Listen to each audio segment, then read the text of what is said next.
Common Tech Peeps, or welcome back to the Common Tech Files, a Southgate Media Group podcast dedicated to all things Heroes and Heroes Reborn related. I am Lilith, and on the hunt for specials with me, as always, is my partner, the other. It's me, Ricky, and now let's see what I have to talk about. Today, first thing I have is chocolate marathon in my vape, which is really disgusting. I hope to finish that by the end of the episode. And we have a couple of interviews coming, but probably by the time you hear this, they will have already been out. So yeah, that's basically Ricky just wants to know he's at work hard for you guys, to give you guys good content. And let's applaud him. Thank you. Thank you very much. Up for discussion today is episode 411, The Fifth Stage. It is straight up doo-doo and silly williness. So let's just get straight into the recap with some technical stuff. The original air date for this episode was November 30th, 2009. This serves as the season 4 mid-season finale.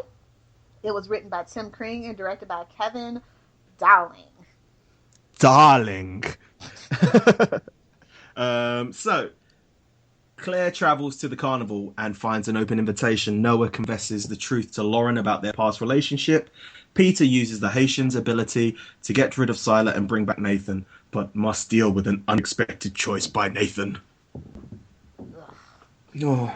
Anyway, for some random reason, they decided to just throw in the burly guy for people, places, and things we need to know, and it's just the guy that just tries to start a fight at the carnival. And I'm like, didn't need that Heroes Wiki. We really didn't.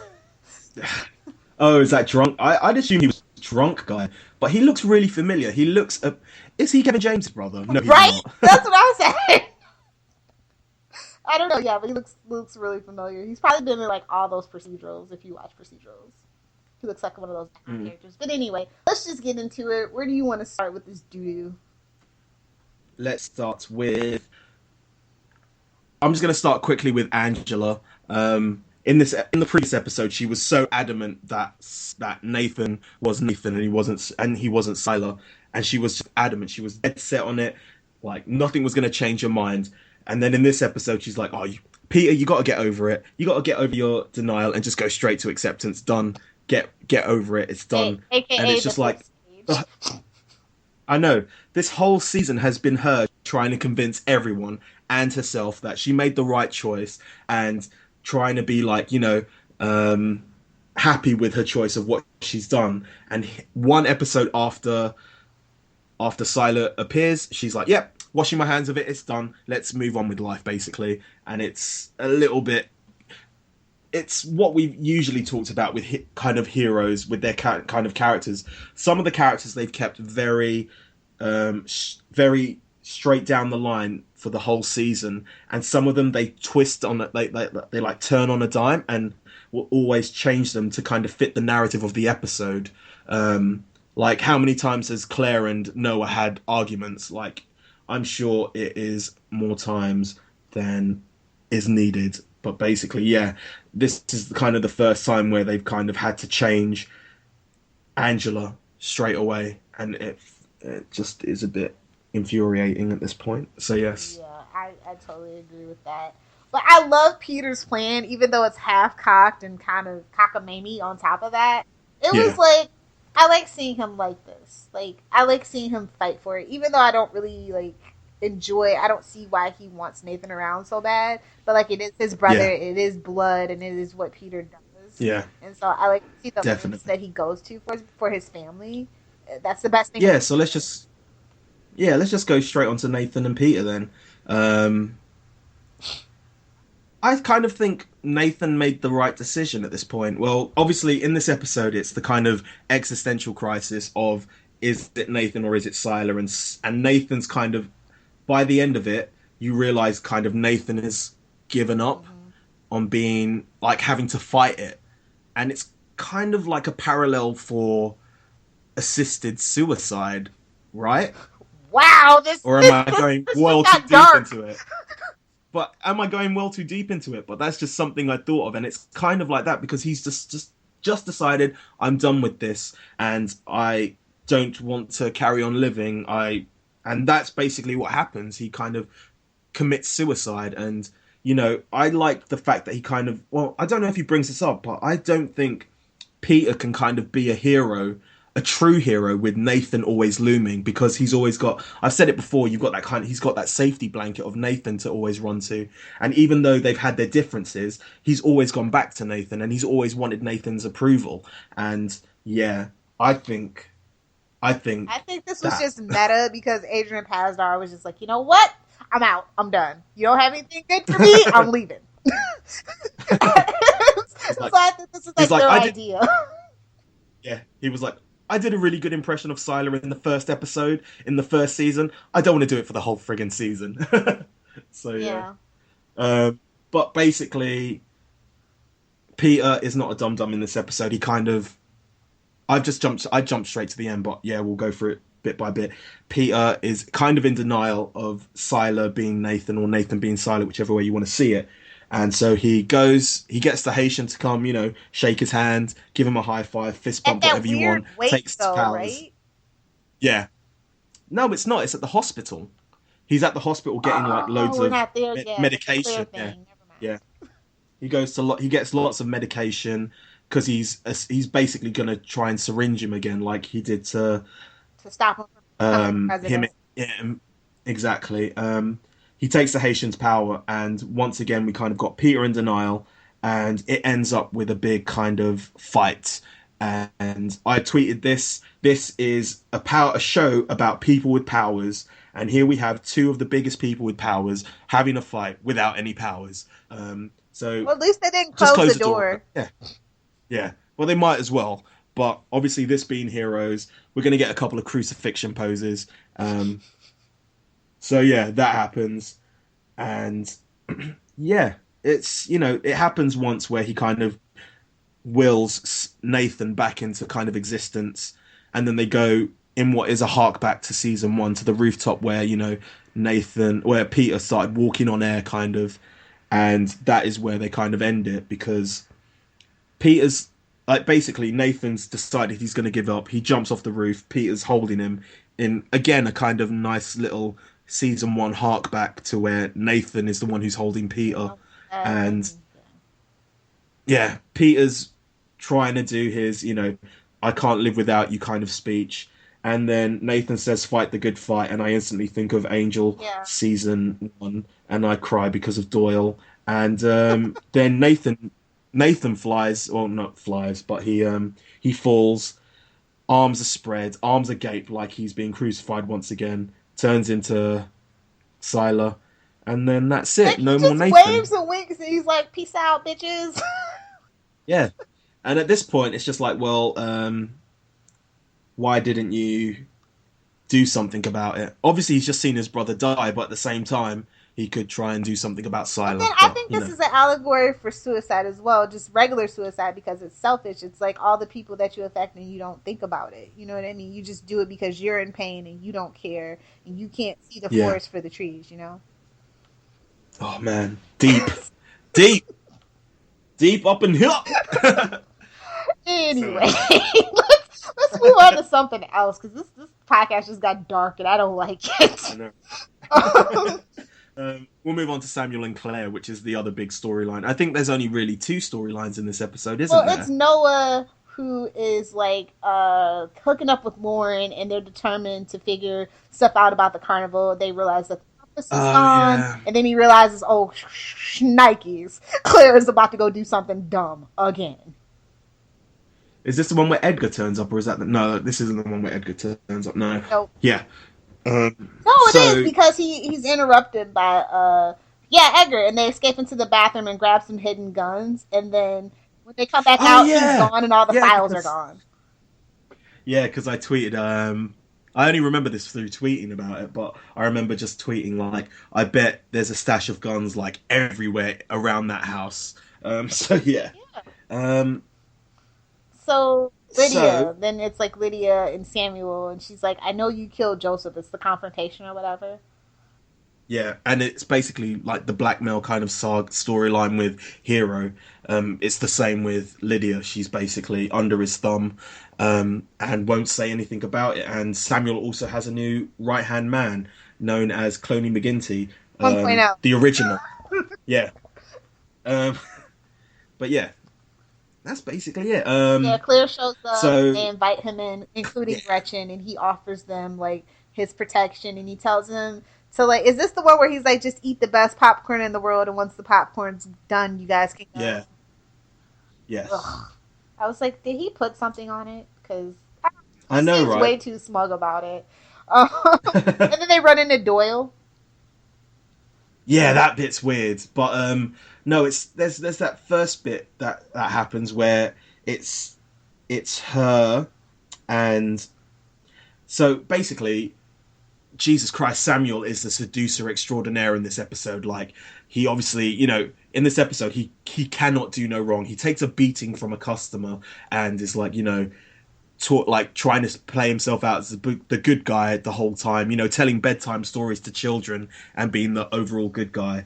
Claire kind of sees herself belonging to the kind of carnival at this When point she because goes to obviously see Lydia and she sees the indestructible woman or whatever. yes, because obviously, they can be themselves there and not. They'll still be regarded as freaks, but they'll all be together. And, it presents heroes, and by that I mean, people with powers as second class citizens, because of, obviously, where they live.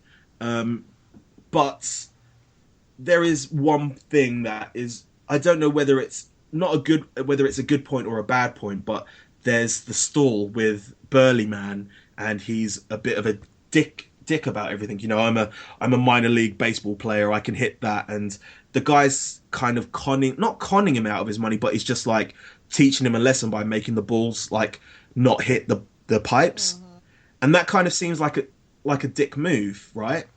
Because you're using your powers for like not financial gain, but just to make someone like to belittle someone essentially. And then at the same point, they kind of do the other side where he lets the little girl get the prize. And I think that's kind of the Heroes Reborn thing in a nutshell. This is what people will fear the whole time. Instead of seeing I the think good anyway. that they can do, yeah. Yeah, but then at the same time, Claire's rationalizing this quote unquote bad behavior that he's doing. She's like, oh, well, the little girl got something, well done. And yeah. The end of it ends with The man's dead body in the truck. yeah. So Samuel's kind of leaves us little doubt about his motives, and Claire is joined up. She's drunk the Kool-Aid like her dad, and she is all in at this point. Yeah, they're at that grave, and then we see Emma. Peter returns. Playing, And then we see like Emma playing the cello. We see Hero. We see Ando. We see Mohinder running through a forest. Then we see Siler with his like black hat and Tracy Strauss controlling her abilities, and it's just like a vision of what could be. I guess, yeah. It was weird. Like the way they ended this episode was weird. Well, I think this was the kind of the break. So it's kind of like what to look forward to in the future, essentially. Like come back and you will see all this. You'll see someone playing a cello. You will see like all this the best mid-season finale teaser they ever did was season 1, and I cannot find it anywhere. It's like, okay, it's like right after Peter like fell out and got the vision. They were like, all right, you've just seen a glimpse. Be sure to like they never did something that epic ever again, and it just bummed me out. Because I was just like, I don't know. I'm pretty sure I didn't actually come back after the mid-season finale. I didn't come back until like episode 17. Okay. I was just like, I'm out. Oh, I was right back in there, because at that point I'd waited around for so long. Yeah, they didn't come back till February, right? I know, right? So, yeah. I was absolutely screwing. But I think one of them came out around about my birthday, so I was happy about that. I was like, oh, birthday present. I get to watch Heroes. But at the same time, that's really sad. Anyway. All right, let's move on to the review. Best character? Favorite character? Samuel. Hands down. Samuel, hands down. He is that morally... He is the bad version of HRG at this point.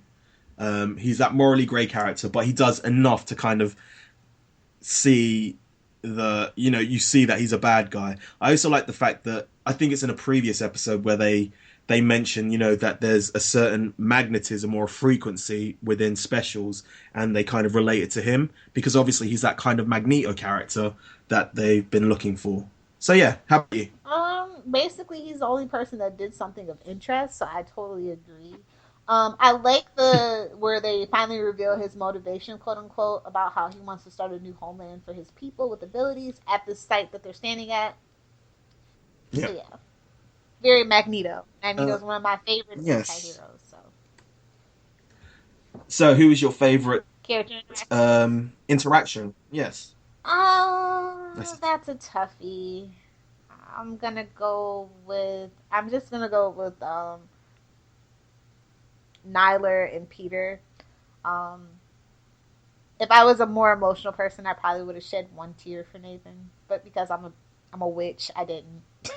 But it was still really good to me in my personal opinion. No, yeah, I agree. I really like the not Nyla, but the whole kind of Nathan and Peter interaction. It's really quite touching, and you see how much Peter looks up to his brother and how much he needs his brother, and you see in the next couple of episodes how lost he is without his brother. So yeah. What is next? Favorite scenes or moments? Yours. Favorite moment, hands down, is the man's dead body in the back of the truck. Like, yes! Don't let me down, Samuel. Be a bastard. Another moment is when Claire runs into Doyle, and then I think my favorite scene is like... Oh, no, we never talked about that, because that is a big thing to bring up, right? The fact that her and Doyle hug it out is really weird. Like, you talked about how, not that you like Doyle, but like how you don't think he's redeemable, and here Claire is just like, oh, he tried to kill me, he tried to make my mother shoot me, and she just like brushes it all off. So yeah. Sorry. Yeah. Barbie can mean several things. One of them, empty-headed. I agree with you, Doyle, at that point. I think my favorite scene, though, is Claire reading the bedtime stories to the little kids of the carnival. I thought that was... And how everyone laughs yeah. Everyone laughs at the name of Mr. Muggles. Because it's ridiculous. But yeah, sorry. What about you? I think I'm going to go with the Nathan and Peter, Nathan over the edge, holding on to his brother for dear life, and then crying with that weird crooked mouth. He was channeling his inner Angela. I know, right? And then Nathan dying, essentially. So yeah, that was my favorite part of the episode because I don't know. I've always felt like they never had a clear direction for Nathan. Like I feel like they always wanted to do side Nathan, but at the cost of Adrian Pasdar as an actor and his character. Do you know what I mean? It's always kind of shown definitely. that. Like, he's so wishy-washy. He's so just such a bastard. There's, like, very little redeemable qualities about him. But I think also something that happens in this episode is we finally get a death of a major character.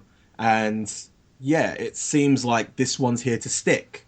So, it's quite an achievement. 4 seasons in.